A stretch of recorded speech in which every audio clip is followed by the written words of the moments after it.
பண்ணும்போது யாராச்சும் ஒருத்தருக்கு வந்து ஐயோ இதுக்கு மேலே பேசவே முடியாதுன்னு சொல்லிட்டு போவோம்ல, போகிறவங்க தோற்று போயிடுவாங்க. அதை கண்டினியூ பண்ணுறவங்க தான் வந்து இதில் வின்னர். அப்போ எங்களுக்கு வந்து ஒரு அக்கௌண்ட்டில் வந்து பணம் ஃபோன் வந்துச்சு. அதில் வந்து ஒய்ஃப்னு சொல்லிட்டு இருந்துச்சு. அவர் குளிச்சுட்டு இருந்தாரு, ஒய்ஃப்னு இருந்துச்சு. அப்போ இது வந்து அவங்க ஒய்ஃப், ஒரிஜினல் ஒய்ஃப் பார்க்குறாங்க. ஃபோன் காலில் வர ஒய்ஃப்னு இருக்கிறது யாருன்னு சொல்லிட்டு இவங்க பார்க்குறாங்க. அவன் வந்து என்னோட பேரோட இதை வந்து ஹஸ்பண்ட் சொல்லி போட்டிருப்பான். நான் வந்து அவனை ஒய்ஃப் மாதிரி நினைச்சு பேசணும். இப்போ ஒய்ஃப் ஹஸ்பண்ட் வந்து எப்படி பேசுவாங்களோ அந்த மாதிரி பேசிப்போம். அந்த மாதிரி நாங்கள் செக்ஷுவல் டாக் எல்லாமும் பண்ணிப்போம். அதெல்லாமும் சேட் பண்ணிப்போம். என்னங்க சாப்பிட்டீங்களா, கிளம்பிட்டீங்களா, ஆஃபீஸ் கிளம்பிட்டீங்களா அப்படிங்கிற மாதிரி ஒய்ஃப் மாதிரி, ஒரு ஜென்ஸ் தான் ஆனால் வந்து ஒய்ஃப் மாதிரி பேசினாங்க. எனக்கு வந்து ஒரு 2 மாதம் அந்த மாதிரி கழிச்சு எனக்கு ஒரு மெசேஜ் வந்துச்சு. நம்ம வந்து ஃப்ரெண்ட்ஸ் ஆகலாமா, நம்ம இந்த மாதிரி ஒரு லவ் சேட் பண்ணலாமா, உனக்கு இஷ்டம்னா நீ பேசு அப்படிங்கிற மாதிரி சொல்லிட்டாரு மேடம். அதுக்கப்புறம் நானுமே அது சரி கேம் தானே சொல்லிட்டு நானும் சேட் பண்ண ஆரம்பித்தேன். ரெண்டு பேரும் ஒன்றா ஜென்ஸாக இருக்கணும், இல்லைன்னா லேடிஸாக இருக்கணும். சப்போஸ் லேடியாக இருந்தாலுமே வந்து அவங்க விருப்பப்பட்டு இதுக்கு என்ன இருந்தாலும் எவன்கிட்டயோ நீ பேசினவ தானே, நான் தான் சொன்னேன்னா. ஸோ நாங்கள் ஜென்ஸ் வந்து எங்களுக்கு தெரியும், நீ ஒரு பொண்ணாக இருந்துட்டு வந்து யாரோ ஒருத்தர்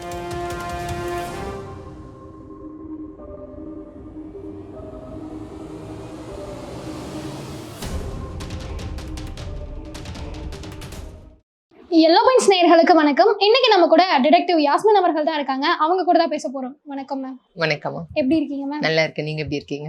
நல்லா இருக்கேன் மேம். ரீசெண்ட் டைம்ஸ்ல மேம் இந்த அஃபேர்ஸ் அதுன்றது ரொம்ப அதிகமாயிட்டு வருது. யாரை கேட்டாலும் அதுதான் ஒரு மெயின் ரீசனாக வச்சு டிவோர்ஸ் பண்றாங்க. ஸோ நீங்க ஹேண்டில் பண்ண அஃபேர் கேசஸ் ஏதாவது இருக்கா மேம்? நிறையா தான் வரும், அஃபேர் கேசஸ் தான் வரும் நிறையா. எல்லாமே மேக்ஸிமம் பார்த்தீங்கன்னா அஃபேருங்கிறது வந்து காமனாக ஒன்று தான். அதாவது ஹஸ்பண்ட் தெரியாமல் ஒய்ஃப் ஒருத்தவங்க கிட்ட பழக்க வச்சுக்கிறதும், ஒய்ஃப்க்கு தெரியாமல் ஹஸ்பண்ட் ஒருத்தவங்க கிட்ட பழகிறதும் தான். எந்த மாதிரியான கேஸ் வேணும்? சும்மா ஜென்ரலாக உங்களுக்கு அஃபேர் மாதிரி சொன்னால் போதுமா? இப்போ பொதுவாகவே ஹஸ்பண்ட் வந்து ஒய்ஃப்க்கு தெரியாமல் நிறைய அஃபேர் வச்சுருக்காங்க அப்படின்ற மாதிரி நிறைய கேள்விப்பட்டிருக்கோம். ஏதாவது ஒய்ஃப் வந்து ஹஸ்பண்ட்க்கு தெரியாமல் அஃபேர் வச்சு அதை அவங்க ஹஸ்பண்ட் பார்த்து அந்த மாதிரி ஏதாவது கேசஸ் இருக்கா? இல்லை, அந்த மாதிரி நிறைய இருக்கும். பட் என்னை பொறுத்த வரைக்கும் அஃபேர் எப்படி இருந்தாலுமே வந்து அதுக்கப்புறம் அவங்க ஒரு லைஃப் லீட் பண்ணுறதுக்குன்னு ஒரு இது இருக்கும் இல்லையா? இப்போ வந்து எங்கிட்ட வந்து ரீசெண்டாக ஒருத்தவங்க வந்து கேஸ் கொடுத்தாங்க, ஒரு பொண்ணு வந்து கேஸ் கொடுத்தாங்க. 10th வரைக்கும் தான் படிச்சிருக்கேன் நான். ரொம்ப எங்கிட்ட கேஸ் கொடுக்குறதே ரொம்ப பயந்து ஒரு மார்க்கெட் போவேன். அதை தவிர எனக்கு வெளியே போகிறதுக்கு வீட்டில் பர்மிஷன் கிடையாது. வெஜிடபிள் மார்க்கெட் மட்டும் போவேன். எனக்கு அந்த மாதிரி ஏதாச்சும் ஒரு இடத்துல மீட் பண்ண முடியுமாங்க மேடம் சொல்லி கேட்டாங்க. ஏன்னா லேடிஸ் வர்றதுக்கு கொஞ்சம் பயந்துப்பாங்க, ஆஃபீஸ் வர்றதுக்கு.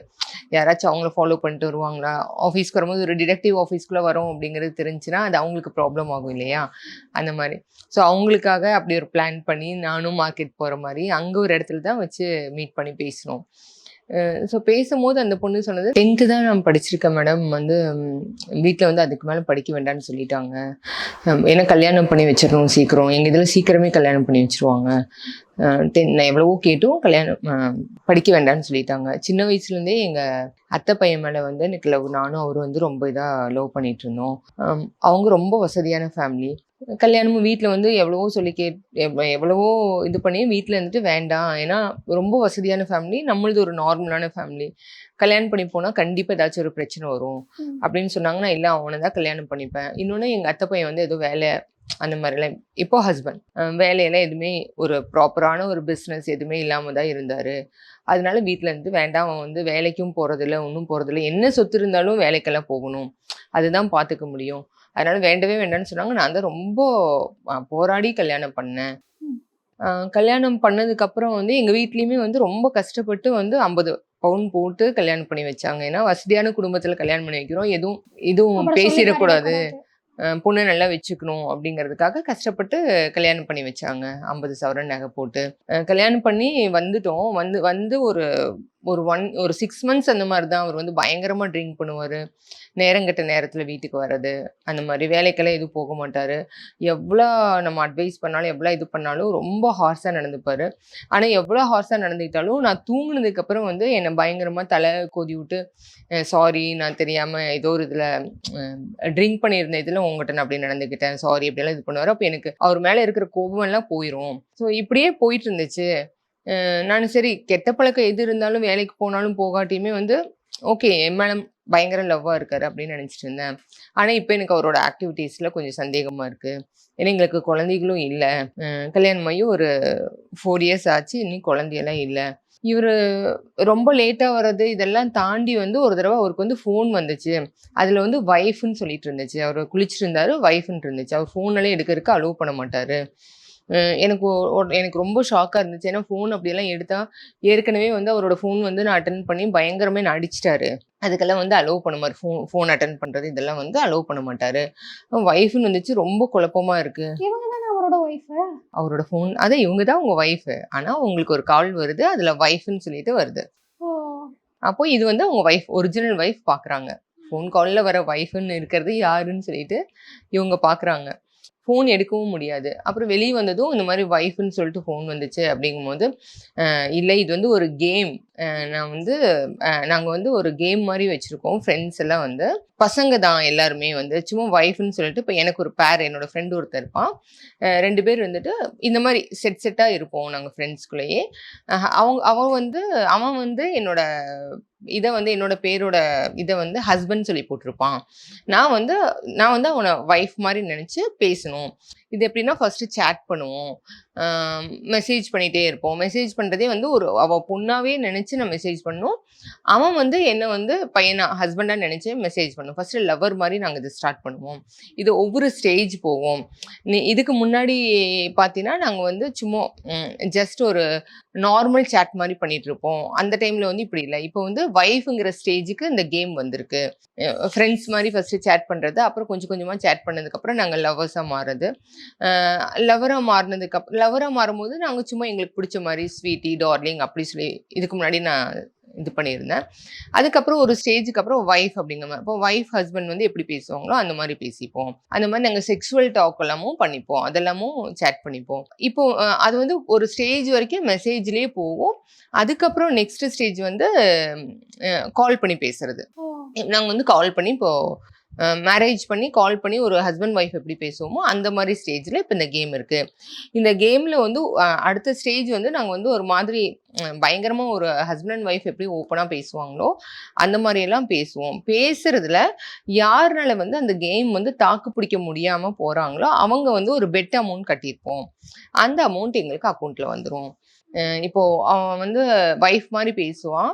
நான் வந்து ஹஸ்பண்ட் மாரி பேசுவேன். இப்படியே பேசிட்டு நாங்க நெறைய பயங்கரமா செக்ஸ் டாக் எல்லாம் பண்ணிப்போம். மெசேஜ் பண்றது, பேசுறதெல்லாம். பண்ணும்போது யாராச்சும் ஒருத்தருக்கு வந்து, ஐயோ! இதுக்கு மேல பேசவே முடியாதுன்னு சொல்லிட்டு போவோம்ல. போறவங்க தோத்து போயிருவாங்க. அத கன்டின்யூ பண்றவங்க தான் வந்து இதுல வின்னர்.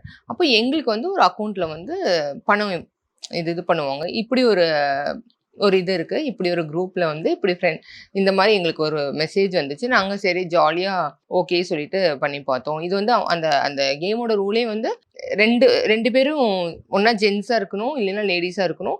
சப்போஸ் லேடியா இருந்தாலுமே வந்து அவங்க விருப்பப்பட்டு இதுக்கு ஒத்து வரணும் அப்படின்னு. இப்ப எனக்கு வந்து லேடீஸ் கிட்டலாம் அப்படிலாம் ஒன்ன தவிர யார்ட்டயும் அப்படியெல்லாம் பேசி பழக்கம் இல்ல.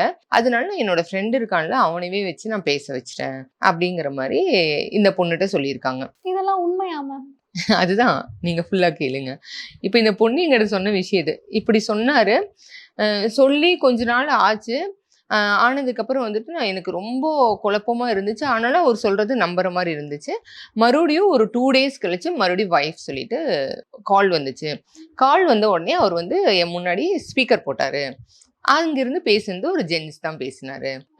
அந்த ஆப்போசிட் இதுலருந்து ஒரு ஜென்ஸ் தான் பேசினாரு. பேசினவர் வந்து இந்த மாரி "என்னங்க சாப்பிட்டீங்களா? கிளம்பிட்டீங்களா? ஆஃபீஸ் கிளம்பிட்டீங்களா?" அப்படிங்கிற மாரி வைஃப் மாரி ஒரு ஜென்ஸ் தான். ஆனா வந்து வைஃப் மாரி பேசினாங்க. இவரும் "இல்லடா இப்பதான் கிளம்ப போறேன்" அப்படிங்கிற மாரி ஹஸ்பண்ட் மாரி பேசினாரு. ஸோ எனக்கு அப்பதான் வந்து நிம்மதியா இருந்துச்சு. உண்மையாலுமே இது கேம் தான் போல இருக்கு அப்படின்னு சொல்லி நான் நினைச்சேன் மேடம். இது அப்படியே இதுக்கப்புறம் வந்து ஒரு நார்மல் ஆயிடுச்சு. அதுக்கப்புறம் என்ன வந்து கொஞ்சம் நல்லாவே கேர் எடுத்து பார்த்துக்கிற மாரி இருந்துச்சு எனக்கு. சரி நம்ம தப்பா நினைச்சிட்டோங்கிற அவர் தப்பே பண்ணல. ஆனா நம்ம தப்பா நினைச்சிட்டோங்கிற ஒரு கில்ட்டி ஃபீல்க்காக அவர் வந்து என்ன நல்லா பார்த்துக்கிறாருன்னு நினைச்சேன். எனக்கு எங்க வீட்ல வந்து எனக்குன்னு சொல்லி ஒரு ஃபோன் இல்ல எதுவுமே கிடையாது. ஃபோன் எல்லாம் அலோவ் பண்ண மாட்டாங்க. யார்ட்டயும் பேசக்கூடாது. நான் ஏதாச்சும் பேசினா எங்க மாமியாரோட ஃபோன் வாங்கியோ, இல்ல இவரோட ஃபோன் வாங்கியோ, இவர்கிட்ட பர்மிஷன் வாங்கி தான் வீட்டுக்கு பேசணும். யார்ட்ட பேசினாலும். எனக்குன்னு சொல்லிட்டு எந்த மொபைலும் எனக்கு வாங்கி குடுக்கல. ஆனா இந்த பிரச்சனைக்கு அப்புறம் ஒரு 2 மாசம் கழிச்சு எனக்கு மொபைல் வாங்கி குடுத்தாரு புதுசா. அவராவே அவரே வாங்கி கொடுத்துருக்காரு. மொபைல் வாங்கி கொடுத்தாரு. எனக்கு ரொம்ப ரொம்ப சந்தோஷமா இருந்துச்சு. ஏன்னா புதுசா வந்து இந்த காலத்துல எல்லாருமே மொபைல் வச்சிருக்காங்க. நம்மளுக்கு மொபைல்லேயே நம்ம எதுனாலும் அடுத்தவங்கள்ட்ட இதுதானே பண்ணணும். ஸோ எனக்குன்னு சொல்லிட்டு ஒரு பெரிய ஃப்ரெண்ட்ஸ் எல்லாம் எதுவுமே இல்லை. ஏன்னா சின்ன வயசுலேருந்தே இவரை லவ் பண்ண ஆரம்பிச்சிட்டனால அப்படியே லவ் அப்படி இதுலேயே போயிருச்சு. அதுக்கப்புறமும் இன்னும் ஒரு யங் ஏஜ்லேயே மேரேஜும் பண்ணி வச்சிட்டாங்க அப்படிங்கிறதுனால ஃப்ரெண்ட்ஸ் எதுவுமே கிடையாது. நான் வந்து அம்மா அப்பாட்ட இந்த மாதிரி அது அது தவிர அக்கா தங்கச்சிக்கு தவிர வேற யார்ட்டையும் பேச மாட்டேன். இப்போ எனக்கு ஃபோன் வாங்கி கொடுத்து எனக்கு ரொம்ப ஹாப்பியா இருந்துச்சு. நான் எல்லாம் பேசிட்டு இருந்தேன். எனக்கு வந்து ஒரு 2 மாசம் அந்த மாதிரி கழிச்சு எனக்கு ஒரு மெசேஜ் வந்துச்சு. இந்த மாதிரி நீங்க நம்ம வந்து ஃப்ரெண்ட்ஸ் ஆகலாமா, நம்ம இந்த மாதிரி ஒரு லவ் சேட் பண்ணலாமா அப்படிங்கிற மாதிரி ஒரு மெசேஜ் வந்துச்சு எனக்கு. அப்ப நான் இவர்கிட்ட உடனே பயந்து காமிச்சது பத்தியா உனக்கு வந்துருச்சா, இது வந்து இப்போ நார்மலா எல்லாருக்குமே வர ஒரு ஆப்ல இருந்து வர ஒரு மெசேஜ் தான். இது நம்ம வேணும்னா அதாவது நம்ம இப்போ இது நிறையா ஆப் இருக்கு இல்லைங்களா, பம்பிள் இந்த மாதிரிலாம் ஆப் இருக்கு இல்லையா, அந்த மாதிரி இவர் சொல்லியிருக்காரு. எனக்கு இது வந்தது வந்து ஒரு 3-4 இயர்ஸ்க்கு முன்னாடி வந்த கேஸ் இது. இது வந்து எனக்கு ரொம்ப வித்தியாசமா இருந்தனால உங்ககிட்ட ஷேர் பண்றேன். இப்போதான் அதெல்லாம் ரொம்ப ட்ரெண்ட் ஆயிருக்கு. அப்போ இல்லை இல்லையா, அப்போ வந்து அப்போவே அவர் அப்படி யோசிச்சிருக்காரு. இந்த மாதிரி உனக்கு பாரு வந்துருச்சு, இந்த மாதிரி மெசேஜ் வந்திருக்குல்ல அப்படிங்க, உனக்கு டைம் போர் அடிக்கல, வீட்டில் உட்காந்து போர் அடிக்கல, பரவாயில்ல, அதனால ஒன்றும் இல்லை, இது ஒரு கேம் தான், நீ ஜாலியாக பேசு, அதெல்லாம் ஒன்றும் இல்லை, உனக்கும் டைம் பாஸ் ஆகும், நீ யார்ட்டையுமே பேசாமல் இருக்க அப்படின்னு சொல்லிட்டு போயிட்டார். உனக்கு இஷ்டம்னா நீ பேசு அப்படிங்கிற மாதிரி சொல்லிட்டாரு மேடம். அதுக்கப்புறம் நானுமே அது சரி கேம் தானே சொல்லிட்டு நானும் சேட் பண்ண ஆரம்பித்தேன். ஒரு ஸ்டேஜுக்கு மேலே ரொம்ப வல்கராவில் சேட் பண்ண ஆரம்பிச்சாங்க. எனக்கு அது வந்து இது பண்ண முடியல, பயந்துட்டு ஐயோ வேண்டான்னு சொல்லிட்டு நான் விட்டுட்டேன். அந்த இதவே ஃபோன் தொடுறதுக்கே இப்போ பயமா இருக்கு எனக்கு. நான் இந்த மாதிரி எதுவுமே பண்றதில்ல. நிறைய மெசேஜ் வர ஆரம்பிச்சிருச்சு. ஆனா வந்து இப்படி இது நான் ஸ்டாப் பண்ணதுக்கு அப்புறமா வந்து இவர் வந்து இப்போ வந்து இன்னும் அதிகமா ட்ரிங்க் பண்றாரு. ரொம்ப முதல்ல தான் நைட் வீட்டுக்கு லேட் ஆனாலும் வருவாரு. இப்போ நைட்ல வீட்டுக்கு கூட வர்றதில்ல. ரொம்ப ரேரா வராது. ஒரு 2 நாளைக்கு ஒரு தடவை, 3 நாளைக்கு ஒரு தடவை வராரு. வந்தாருன்னா ஒரு நாள் தங்கிட்டு அப்புறம் எங்க ஸ்டே பண்றாரு என்னன்னு தெரியல. கேட்டா எனக்கு உன்னால மன உளைச்சலா இருக்கு. நீ என்ன இருந்தாலும் எவன்கிட்டயோ நீ பேசினவ தானே. நான் தான் சொன்னேன்னா, ஸோ நாங்க ஜென்ஸ் வந்து எங்களுக்கு தெரியும். நீ ஒரு பொண்ணா இருந்துட்டு வந்து யாரோ ஒருத்தன் நான் வந்து என்னோட ஃப்ரெண்டை தான் இதுக்கு ஆப்போசிட்ல வச்சு நாங்க பேசினேன். நீ வந்து எவனே தெரியாது யாரோ பேசுனதுக்கெல்லாம் நீ பேசினீல. அப்போ நீ எனக்கு அது மன உளைச்சலா இருக்கு, எனக்கு அதை தாங்கவே முடியல சொல்லிட்டு என்ன வந்து சந்தேகப்படுற உன் கேரக்டர் அப்ப சரி இருக்காது, நீ இந்த மாதிரி யாருனாலும் பேசிடுவ அப்படின்னு என் மேல வந்து அப்படியே திருப்பி என் மேல இது பண்ண ஆரம்பிச்சிட்டாரு. பேச சொல்லியே சொன்னாரு. அப்புறம் எப்படி மேம் அப்படியே பிளேட்? அதுதான் ஒரு ஜென்யூனா சொல்ற மாதிரி சொல்லிட்டு கடைசியில நீ இப்படி பண்ணுவேன்னு நான் நினைக்கவே இல்லை. நீ பேசினில, எனக்கு அதை நினைச்சு பார்த்தா எனக்கு தாங்கவே முடியல. உன்னாலதான் நான் ட்ரிங்க் பண்றேன், எனக்கு வீட்டுக்கே வர பிடிக்கல, உன்னை பார்க்கவே பிடிக்கல அப்படிங்கிற மாதிரி பயங்கரமா டார்ச்சர் பண்ண ஆரம்பிச்சிட்டாரு. ஸோ இவரே எல்லாமே பண்ணிட்டு அந்த ஒரு ஸ்டேஜ் வந்ததுக்கு அப்புறம் ரொம்ப பயங்கரமா டார்ச்சர் பண்ண ஆரம்பிச்சிட்டாரு. அதுக்கப்புறம் தான் அவங்க சொன்னாங்க, இல்ல மேடம் எனக்கு வந்து இப்போ வந்து அவர் மேல டவுட்டா இருக்கு, எனக்கு இது என்னமோ இவர் பிளான் பண்ணி பண்ணாரோ அப்படிங்கிற மாதிரி ஒரு டவுட்டா இருக்கு. ஸோ அந்த போன்ல வந்த அந்த பர்சன் யாரு, ஒரு ஜென்ஸுங்கிறாங்க இல்லைங்களா, அது யாரு, உண்மையாலுமே உங்க இதுதானா அப்படிங்கறது எனக்கு தெரிஞ்சுக்கணும் அப்படின்னாங்க. அப்ப நாங்க அந்த டீட்டெயில்ஸ் எல்லாம் வாங்கினோம். அந்த நம்பர் எல்லாம் நோட் பண்ணி வச்சிருக்கீங்களா சொல்லிட்டு அவங்க ஹஸ்பண்ட் நம்பர், அந்த ஆப்போசிட் அந்த பர்சனோட நம்பர், இந்த பொண்ணோட நம்பர், இந்த பொண்ணுக்கு வந்த அந்த நம்பர், இதெல்லாமே நாங்கள் ஃபுல்லாக கலெக்ட் பண்ணிட்டோம். கலெக்ட் பண்ணிட்டு சரி ஃபஸ்ட்டு வந்து இதெல்லாம் ஒரு பக்கம் இருக்கட்டும், நம்ம வந்து இவரோட கேரக்டர் என்னன்னு சொல்லி செக் பண்ணணும் அப்படி சொல்லிட்டு செக் பண்ணி பார்க்கும்போது இவர் வந்து ஒரு ரெகுலராக ஒரு பொண்ணோட வீட்டுக்கு போகிறது வர்றது, அங்கே ஸ்டே பண்ணுறது. ஸோ அந்த பயங்கரமாக இவங்க வந்து வீட்லயே வந்து எப்போ பார்த்தாலும் அந்த பொண்ணும் சேர்த்து ட்ரிங்க் பண்ற பொண்ணா இருந்திருக்கு. ஸோ அங்கேயே பயங்கர கும்மாளமா அப்படி இருக்கிறது, யார் வேணாலும் வருவாங்க போவாங்க, அந்த மாதிரியான ஒரு வீடா இருந்துச்சு. ஒரு பொண்ணோட இவருக்கு வந்து கனெக்ஷன் இருந்தது, கண்டுபிடிச்சோம். ஸோ இது வந்து அஃபேர். மேரிடா இல்ல அன்மேரிடா மேம்? இல்ல அவங்களுக்கு ஹஸ்பண்ட் இல்ல, மேரேஜ் ஆகி டிவோர்ஸி அவங்க, அந்த மாதிரி இருந்தாங்க. ஸோ இது வந்து இல்லீகல் அஃபேர்ல வந்து நம்ம ஒருத்தவங்களுக்கு ஒரு அண்டர்ஸ்டாண்டிங் இல்லாம ஏதோ ஒரு விஷயத்துல ஒரு மிஸ் அண்டர்ஸ்டாண்டிங் ஆகி அஃபேர் வச்சிருக்கிறது, இதெல்லாம் போய் பிளான் பண்ணி அவரோட கேரக்டரே சரியில்லாம பொண்ணையே, அதாவது ஒய்ஃபையே வந்து அவங்கள பிளேம் பண்ற மாதிரி ஏதோ ஒரு விஷயத்த கிரியேட் பண்ணி இவரு தப்பு பண்ண இந்த கேஸ் வந்து எனக்கு ரொம்ப வித்தியாசமா இருந்துச்சு. கடைசியில இது அவங்க ஒய்ஃப் கிட்ட இதுதான் நடக்குது அப்படின்னு சொல்லும் போது அவங்க ரியாக்ஷன் என்னவா இருந்தது மேம்? அவங்க வந்து ஏற்கனவே வந்து அவங்களுக்கு ஒரு சந்தேகம், அந்த பொண்ணு ஒரு இன்னசென்ட்டா இருந்தாலும், படிக்காத பொண்ணா இருந்தாலும், ஸோ அந்த பொண்ணோட ரியாக்ஷன் என்னன்னா, சின்ன வயசுல ஸ்கூலுக்கெல்லாம் போக வேண்டாம்னு சொல்லிட்டு 10th படிக்கும் போதே ஸ்கூல் விட்டு நிறுத்திட்டாங்க. ம்.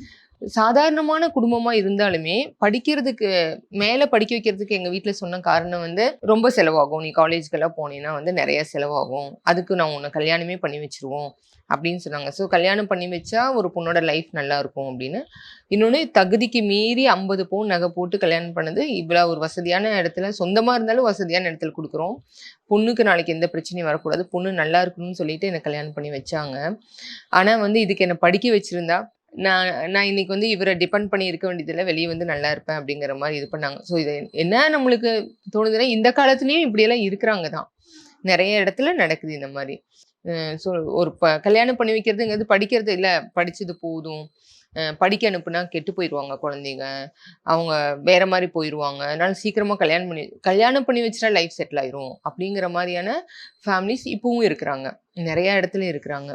எல்லாரோட ஃபேமிலியுமே அப்படி ஒரு கேரக்டர் இருக்கிறவங்க இருப்பாங்க. இப்ப இந்த பொண்ணு வந்து இதுல குடுத்துமே ஒரு பிரயோஜனம் இல்லைல்ல. நல்ல லைஃப்பும் இல்ல. அதுக்கு அவங்க படிக்க வச்சிருந்தா நல்லா ஆமா. இருந்திருப்பாங்க. அத நினைச்சு அந்த பொண்ணு ஃபீல் பண்ணுச்சு. சரி இப்போ ஒண்ணும் பிரச்சனை இல்ல. சின்ன வயசு தான். நீங்க வந்து மறுபடியும் படிங்க. படிச்சு உங்கள இத எப்படி இது பண்ணுங்கிறத நல்லா யோசிச்சு வீட்லயும் டிஸ்கஸ் பண்ணி இதுக்கு ஏதாச்சும் ஒரு முடிவு பண்ணுங்க அப்படின்னு சொல்லி சொன்னோம். ஒரு வழியா அதுக்கப்புறமா அவங்க தெளிவாயி அவர டிவோர்ஸ் பண்ணிட்டு வந்துட்டாங்களா? இல்ல இன்னும் அவர் கூட தான் அது எனக்கு இருக்காங்களாமா? தெரியலம்மா. எல்லா கேஸுமே எனக்கு வந்து அப்படி அதுக்கப்புறம் அவங்களோட விருப்பம் தான் என்கிட்ட வந்து கான்டாக்ட்ல இருக்கிறதும், அதுக்கப்புறம் ஷேர் பண்ணிக்கிறதும். கேஸ் குடுத்தது பார்த்துட்டோம். இந்த விஷயம் வந்து ஒரு மாரி வித்தியாசமா ஷாக்கிங்கா இருந்துச்சு. ஆமா. கேள்விப்படும்போதே அதிர்ச்சியா இருக்கு. ஏன்னா, அவங்க அஃபேர்ல இருக்கிறத மறைக்கிறதுக்கு ஏதாவது பண்ணுவாங்க. ஆனா, இன்னொரு விஷயத்த கிரியேட் பண்ணி, இந்த பொண்ணு தப்பு சொல்லிட்டு அதுக்கப்புறம் போனாரே! இது கேட்கவே ரொம்ப வித்தியாசமா இருக்குங்க.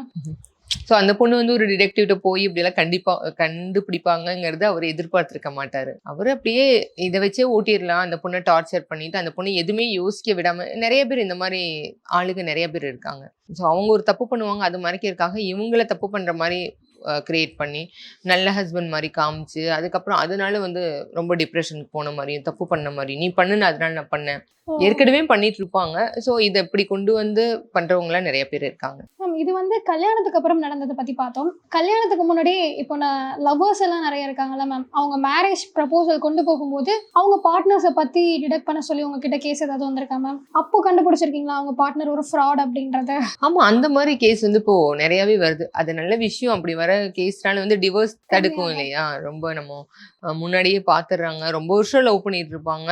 ஸோ இங்கேயும் ஒரு ரிலேஷன்ஷிப்ல இருப்பாங்க. இன்னொரு இடத்துலயும் பேசிட்டு இருப்பாங்க. அவங்கள ஒரு மாரி ஃப்ரெண்ட் மாரி காமிச்சுட்டு, அப்படியெல்லாம் நெறைய இருக்காங்க. அந்த மாரி ஸ்பெசிஃபிக்கா நீங்களே பார்த்து ஆச்சரியப்பட்ட கேஸ் ஏதாவது இருக்கா மேம்? என்னடா பார்க்க அப்பாவி மாரி இருந்துட்டு இப்படி பண்ணி வச்சிருக்கியே அப்படின்ற மாரி இல்ல ஏதாவது? நெறைய இருக்குமா. அதாவது ரொம்ப அப்பாவி மாரி இருப்பாங்க. வீட்டுக்கு பயந்து போறவங்களா இருப்பாங்க.